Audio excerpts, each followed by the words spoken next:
Bien, je remercie infiniment le musée Prodel, les organisatrices, Ophélie Libois et Lily Davnas qui a suivi très précisément cette organisation. Comme vous voyez, j'ai pluralisé mon sujet. La pipe de Corot est devenue les pipes de Corot. Les pipes de Corot, car autour de cet instrument, de cet accessoire, nous allons essayer de découvrir, d'entrer dans une perspective qui ira un peu au-delà de l'objet en tant qu'objet. Ça va être une navigation entre tabacologie, histoire de l'art et anthropologie de l'art, une navigation toute voile dehors, puisqu'en 30 minutes, nous allons devoir passer en revue un certain nombre de documents. Les pipes de Corot, pourquoi Corot ? Je pense que nous avons, avec ces objets et avec le monde de Corot, affaire à un tournant anthropologique dans l'histoire des objets. Nous allons donc, très rapidement, voir un peu ce qui se passe avant Corot, et nous conclurons après Corot. En ce qui concerne la représentation des pipes en peinture, vous me direz, mais quel drôle d'objet. Justement, la pipe est plus qu'un objet. Nous en avons une preuve dans cette gravure humoristique que je vous propose pour commencer, qui a été publiée par Daumier à l'occasion de l'exposition de 1859, où vous voyez un peintre génie incompris, l'air éberlué, qui dit « Ils m'ont refusé ça, les ignares ». De quoi s'agit-il ? Vous avez l'agrandissement de la lithographie à droite. Il s'agit d'une pipe et d'un bougeoir. C'est donc le chef-d'œuvre qui a été refusé par le jury. Nous vivons dans une société où les fumeurs de pipe ont totalement disparu et où la pipe, le tabac sont frappés d'une damnation exemplaire, si bien que nous ne pouvons plus nous rendre compte et capter les nuances humoristiques de cette lithographie. En réalité, que nous dit Daumier ? D'une part, que le jury a eu raison de refuser ce tableau, parce que la pipe correspond à un topos pictural. Ça fait 200 ans ou 300 ans que les peintres peignent des pipes. Nous allons le voir. Et ensuite, ce génie de la peinture n'est pas allé chercher très loin son sujet d'inspiration. Il a pris sa pipe de rapin, c'est une pipe en terre, probablement une petite pipe de Gouda. Il a mis cela devant son chandelier et il est évident que cette œuvre ne représente pour le jury et pour l'art de l'époque qu'un intérêt très mineur. Alors je vous ai dit, ça fait 200 ans ou plus que les peintres représentent des pipes. Nous allons donc faire très rapidement une histoire iconographique de notre objet. Vous savez que la pipe a été importée en Europe à la suite des découvertes de Christophe Colomb et consorts. C'est un instrument amérindien et elle s'est très rapidement répandue, diffusée dans la société européenne. Elle fait son entrée en peinture dans l'âge d'or de la peinture flamande avec 3 significations précises. Une signification allégorique que nous voyons ici, une signification morale et une signification plus religieuse. Dans ce tableau de Rombouts qui est conservé au musée des Beaux-Arts de Gand et qui date de 1632, nous voyons que le fumeur de pipe, à droite sur mon écran, symbolise le sens de l'odorat, car il s'agit d'une allégorie des 5 sens. Il est debout dans le tableau, il tient une longue pipe en terre de Gouda. La reproduction est passablement médiocre, on ne peut pas voir qu'il s'échappe une légère fumée de sa bouche et du fourneau allumé, tandis qu'il exhibe dans son autre main une gousse d'ail. Il y a une certaine ambivalence du statut de la fumée de tabac et de la pipe dans les allégories de l'époque, car la pipe est à la fois un symbole olfactif et un symbole gustatif. En effet, parmi les propriétés tabacologiques du tabac, on considère qu'il nourrit. Le tabac, dès le départ, en Europe, est utilisé comme un coupe-faim. Il y a donc une expression qui dit à l'époque que les fumeurs de pipe boivent leur tabac, par la façon qu'ils ont de le faire rouler dans le palais et ensuite de l'expirer par les narines. Donc le tabac à pipe a cette double fonction, olfactive et gustative. Ce que nous montre cette autre image, cette gravure de Glover, appelée Gustus, 1640, conservée au British Museum. Nous entrons ici dans la deuxième signification de la pipe comme scène de genre. Vous voyez qu'il s'agit, fait notable, d'une élégante en train de fumer nonchalamment sa pipe et qui nous adresse un regard suspendu entre l'ironie et la séduction, car c'est un fait fondamental, la pipe, contrairement à ce que l'on pourrait croire depuis la fin du XIXe siècle et aujourd'hui, n'est pas, comme l'on dit aujourd'hui, et pour employer un terme à la mode, un objet genré. Il n'y a pas de connotation sexuelle de la pipe. Non, la pipe n'est pas, dans les sociétés d'Ancien Régime, le symbole d'une société patriarcale. Les femmes aussi fument la pipe. Elle n'est donc pas connotée sexuellement, mais elle est connotée socialement. Lors de la diffusion de l'usage du tabac et de la pipe en particulier dans les sociétés européennes, 3 types de femmes, en général, sont considérées comme fumeuses de pipe. Les courtisanes ou les coquettes, et c'est probablement celle qui est représentée à gauche sur mon écran, les filles de ferme, servantes dans les tavernes, qui sont au contact d'un public masculin et qui sont réputées traditionnellement être de mœurs plutôt faciles. Et c'est le sens de la deuxième image, Ténier le Jeune, scène de taverne de 1650, qui est conservée, je pense, dans une collection privée, où, en apparence, le couple au premier plan est innocent, alors qu'il est, selon les historiens d'art, plein de sous-entendus licencieux.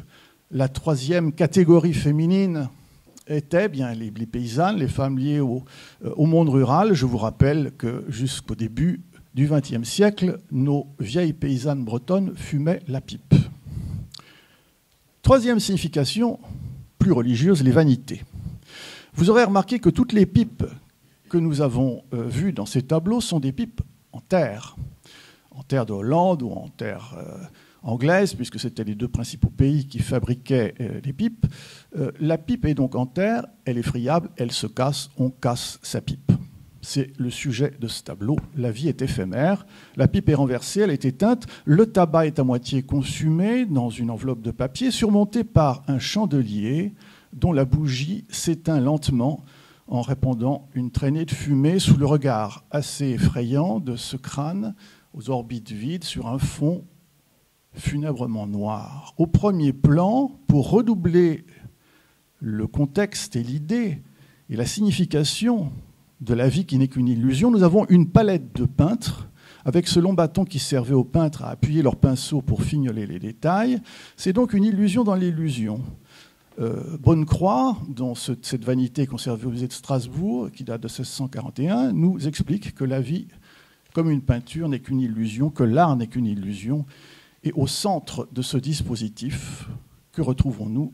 Notre chère pipe hollandaise. Au tournant du XVIIIe siècle, toutes ces significations tendent à s'effacer. Et au premier plan, nous avons un art physionomique qui prend place. J'ai choisi, pour vous le montrer, ce splendide autoportrait de Boilly qui figurait dans la belle exposition du musée Cognac-Jay. Vous savez que Boilly est un peintre révolutionnaire et post-révolutionnaire qui vit en marge des régimes politiques et qui s'est toujours montré très critique à l'endroit du pouvoir. Il a été l'objet de persécutions de la part de révolutionnaires puritains qui l'accusaient d'être un peintre licencieux. Et il a choisi de se représenter ici en sans-culotte. C'est une façon, au fond, de répondre aux accusations. Vous avez vu que vous voyez qu'il a ce chapeau de sans-culotte, mais surtout son expression frappe. C'est une façon de dire aux révolutionnaires, vous avez voulu la révolution, voici ce que j'en pense. Un regard plein de dédain, amusé, de morgue aussi. Et la pipe choisie n'est plus la pipe hollandaise en terre. C'est une pipe superbement ouvragée, probablement une pipe hongroise ou une pipe nordique, avec un fourneau en bruyère, un capuchon en métal et avec un splendide tuyau, probablement en corne. Il ne fume pas la pipe. C'est un simple accessoire physionomique qui lui permet d'accentuer cette moue un peu crâneuse avec laquelle il dévisage le public révolutionnaire. Voilà l'avant-Corot. Corot maintenant. Nous avons ici un dessin, autoportrait, du jeune Corot qui se représente dans un miroir en train de fumer une tchibouk. Qu'est-ce que la tchibouk ? La tchibouk est une pipe orientale, turque, qui est à la mode à l'époque. Nous sommes en 1825, donc avant le premier voyage en Italie de Corot. Vous savez que Corot fait 3 voyages en Italie. Le premier grand fondamental voyage est de 1825 à 1828, et il est accompagné par un peintre courlandais, la Courlande et la Lettonie d'aujourd'hui, qui s'appelait Bert, et qui lui a offert cette pipe orientale. Pipe connotée, pipe culturellement chargée d'une infinité de références littéraires. Vous savez qu'entre 1820 et 1840 triomphe en France une forme d'orientalisme liée à la politique coloniale très agressive des Français, mais aussi à tout un ensemble d'œuvres. Pensez au voyage de Delacroix en Orient, pensez à Chateaubriand. Bon. Cette pipe est donc entourée d'une aura d'exotisme, et elle est très à la mode dans le milieu de Corot. J'en veux pour preuve que George Sand elle-même adorait fumer la tchibouk. On a l'habitude de représenter George Sand comme un peintre, comme une femme de lettres en culotte d'homme. D'ailleurs, il y a des caricatures de George Sand en train de fumer la pipe en culotte et qui nous disent que c'est donc une femme culottée, au sens qu'elle porte la culotte et que la pipe elle-même se culotte quand on la fume.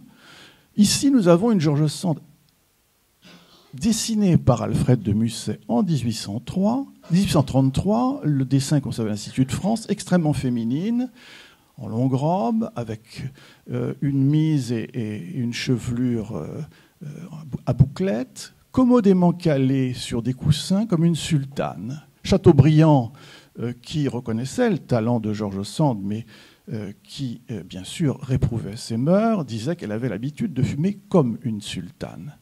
Et c'est ainsi que l'a représenté Alfred de Musset. Je dis que George Sand voit un certain culte à cette tchibouk, car j'ai trouvé dans une enchère, et malheureusement je l'ai laissé passer, d'il y a 2 ans, cette très belle pipe en écume de mer, dont le fourneau représente probablement George Sand, avec ses longues Marie-Louise, un peu comme Alfred de Musset l'a représenté de profil. Le tuyau torsadé est vraiment un tuyau de tchibouk. C'est une pipe qui mesure environ 50 cm. La tchibouk peut mesurer jusqu'à 1,10 m ou 1,20 m. George Sand était aussi prosélyte. Elle avait l'habitude d'offrir des pipes à ses amis et admirateurs. Vous savez que Delacroix était lié d'admiration et de gratitude à George Sand. Et dans une lettre de remerciement de Delacroix à George Sand de 1843, qui est conservée à l'INHA, dans le fond d'Ousset, qui n'est pas une lettre autographe, qui a été recopiée dans le cercle de Delacroix, voilà ce que Delacroix écrit à George Sand. « Si la bonté de la pipe ressemble à sa longueur, elle sera le phénix de la pipe. Je vais faire des études pour apprendre à la fumer. » Remerciement à la fois humoristique, mais qui et donc plein de gratitude, mais qui recèle un fond de vérité, car fumer une tchibouk requiert effectivement un art. D'abord un compère qui vous allume le fourneau qui se trouve à peu près à 1 mètre de distance. Il faut savoir réguler l'aspiration afin qu'elle ne s'éteigne pas. Ça, c'est le drame de tous les fumeurs de pipe. Surtout, la lettre est datée de 1843. Or, voici ce que Barthélemy, poète et littérateur un peu oublié aujourd'hui, publie en 1844. L'art de fumer la pipe et le cigare. Et que voit-on sur le frontispice? Eh bien, une belle sultane en train de fumer sa tchibouk. Vous voyez que la tchibouk fait au moins 1,10 m de long. Ça pourrait très bien être, d'ailleurs, George Sand travesti en sultane. En dessous, vous avez 2 pipes européennes, dont la pipe de droite, qui est une pipe probablement française, appartenait à l'arsenal de Corot, ce qui nous permet de revenir à Corot et à ses pipes. Nous avons plusieurs pipes conservées que Corot affectionnait dans sa maturité et dans sa vieillesse. La pipe de gauche sur mon écran est une pipe qu'il avait cassée chez Dutilleux, peintre de ses amis. Vous voyez que l'embout en écume de mer n'est plus sur la pipe. La pipe du milieu est une pipe courbée qui est conservée comme la précédente au musée du Louvre. Et la pipe de droite, c'est la pipe qu'on associe en général à l'image de Corot. C'est une pipe qu'il fumait dans sa vieillesse et qui est toujours réalisé aujourd'hui et commercialisé par la même maison, pour laquelle je fais un peu de publicité, Butz-Choquin. Et vous voyez que sur la... enfin, vous ne pouvez pas le voir parce qu'il faudrait agrandir l'image, mais sur la publicité, il est dit « Elle inspirait déjà Corot ».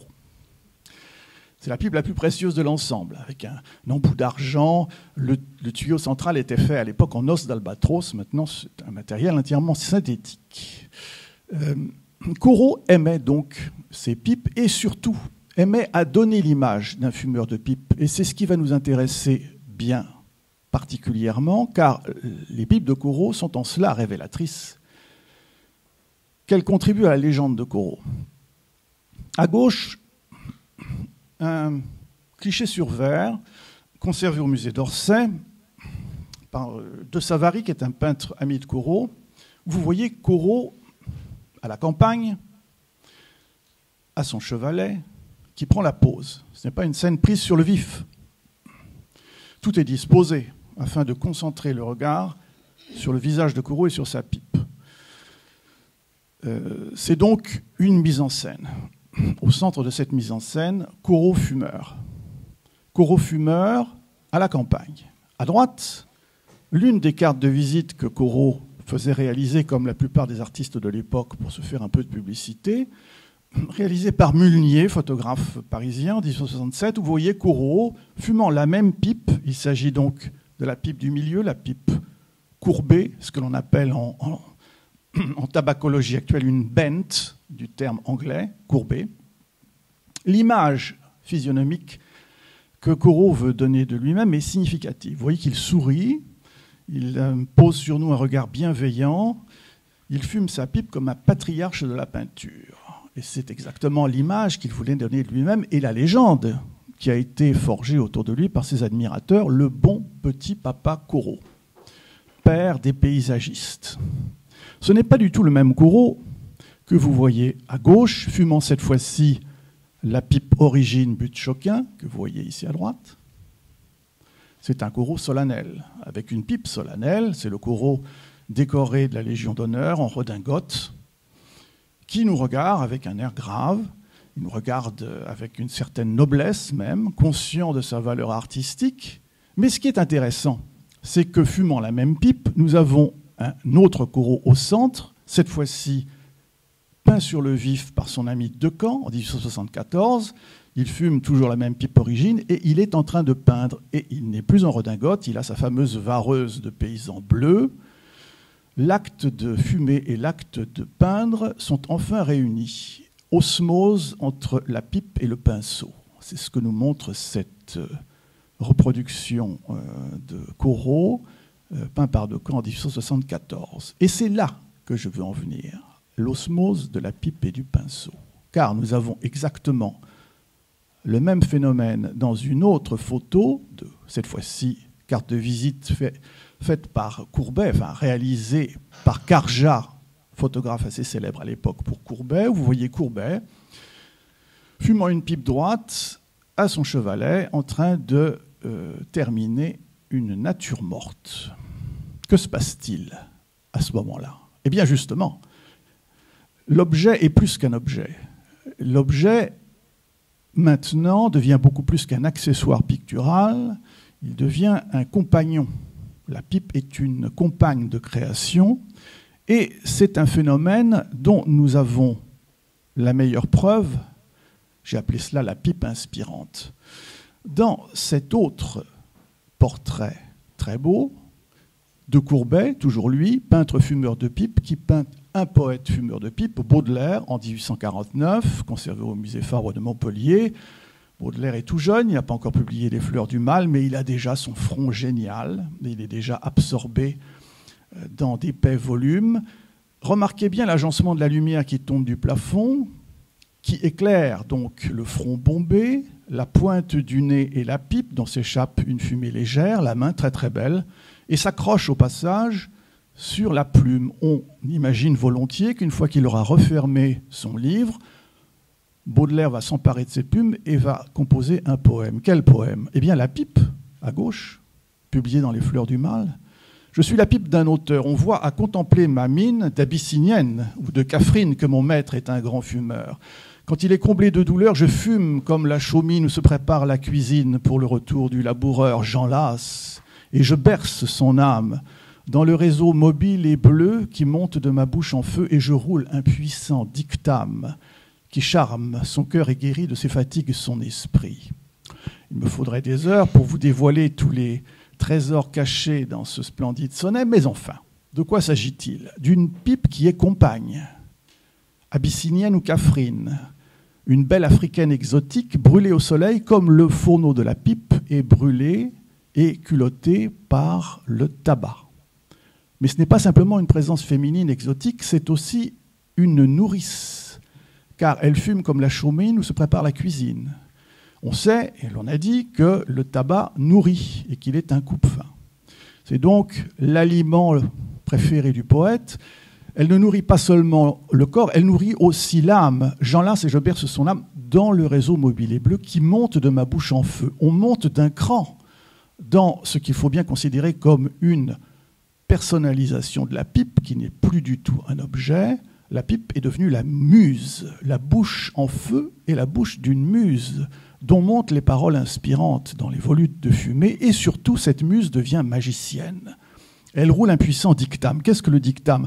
C'est une aromate qui était employée dans la médecine ancienne afin de confectionner un électuaire, c'est-à-dire un baume ou une panacée visant à apaiser les douleurs physiques. Métaphoriquement, est un dictame tout ce qui charme le cœur et guérit de ses fatigues son esprit, l'esprit du poète.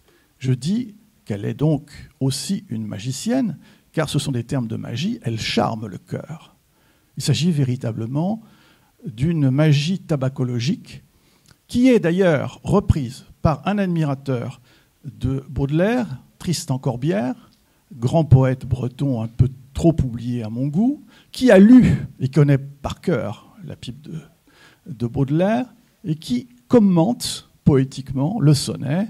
Je n'ai pas le temps de lire avec vous le poème, mais enfin, l'incipit est exactement le même.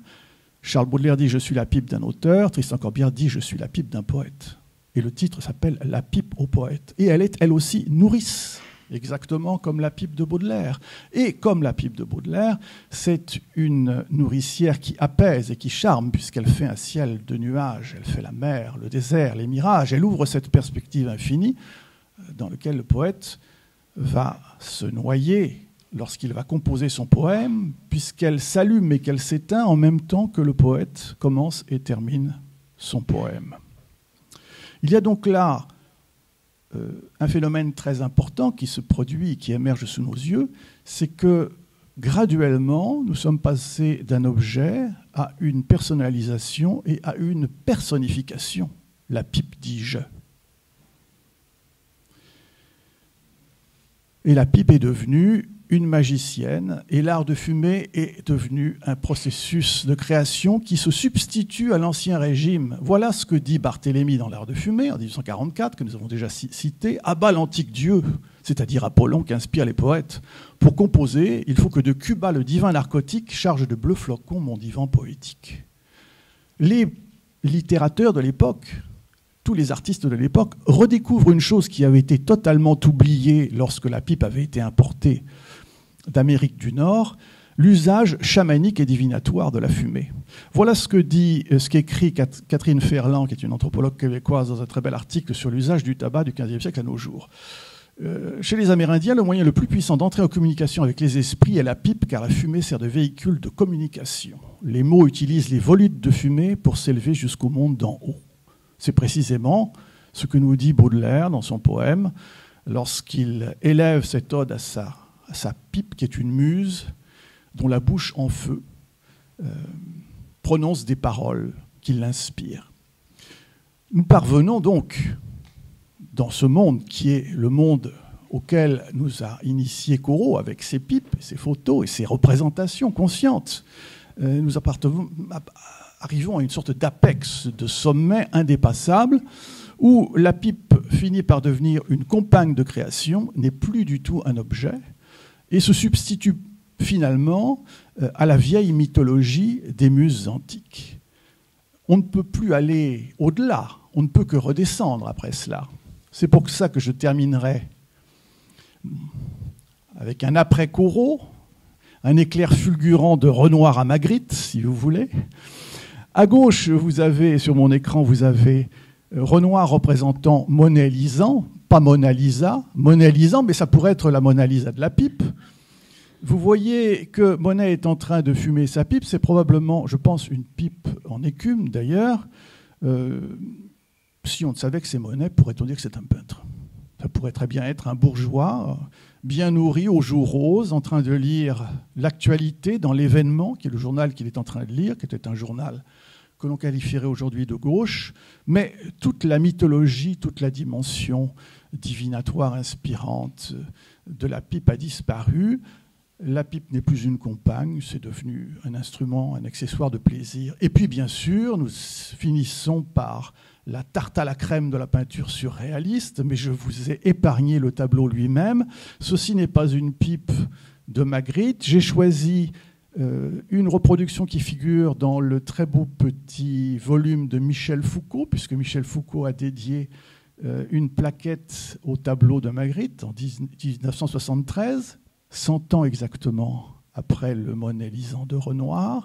Ceci continue de ne pas être une pipe, bien sûr. Ce qui intéresse Foucault dans cette histoire, c'est la dissociation que Magritte introduit entre l'objet et sa représentation. Alors, bien sûr, c'est un livre très intelligent, qui peut-être d'ailleurs est aussi un peu naïf, car il prend le tableau de Magritte au pied de la lettre sans soupçonner ses dessous et ses intentions réelles. Mais toujours est-il que, en mettant en vis-à-vis la pipe et la peinture, pour Foucault, Magritte introduit une dissociation entre ce qu'il appelle la similitude et la ressemblance. Ce qui nous intéresse, nous, c'est que Magritte, en réalité, bien conscient de sa tradition flamande, nous avons commencé par la représentation de la pipe en peinture au XVIIe siècle, se situe à l'antithèse de tout ce que nous venons de dire, car l'osmose entre la pipe et le pinceau, l'association entre la pipe et le peintre sont absolument reniés par Magritte, qui est un peintre de la dissociation. Au fond, on peut très bien dire que nous avons ici affaire non plus à une pipe comme objet, mais à une pipe comme anti-objet. Et de compagne qu'elle était, la pipe devient simplement un faire-valoir de la peinture. C'est une dissolution subtile du topos par lequel nous avions commencé. La pipe ne dit plus « je ». Et celui qui nous le dit, c'est son ancien compagnon, le peintre lui-même. Je vous remercie.